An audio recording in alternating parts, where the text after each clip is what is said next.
এখানে আলসার হয়ে যায়, কারণ এখানে তো প্রোটেক্টিভ মেকানিজম নাই, মুকোজাল প্রোটেকশন নাই, অন্য প্রোটেকশনও নাই, সেই জন্য আলসার হয়ে যায়। কোন ধরনের বাচ্চারা বারবার মানুষেরা বারবার পেটে ব্যথা আক্রান্ত হয়, স্ক্যান করে ডায়াগনোসিস করে অপারেশন করে ফেলে দিতে হয়। আলসার হয়, ইন্টেস্টাইনাল অবস্ট্রাকশন হয়, পারফোরেশন হয়। আমাদের শর্ট নোট আসে, এটা কি বললাম, শর্ট নোট আসে সামনে না, শর্ট নোট আর সামনে না দেখা যাবে করে দিবা। যা বলছি এগুলো আর কি মেজর কথা। তোমরা তো কল্প কাহিনী আঁকো, হ্যাঁ, মনের মাধুরী বিষয়ে কল্প কাহিনী আঁকো।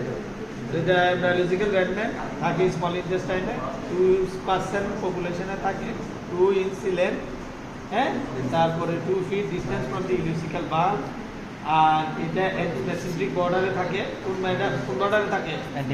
অ্যান্টিমেসেন্ট্রিক বর্ডারে থাকে।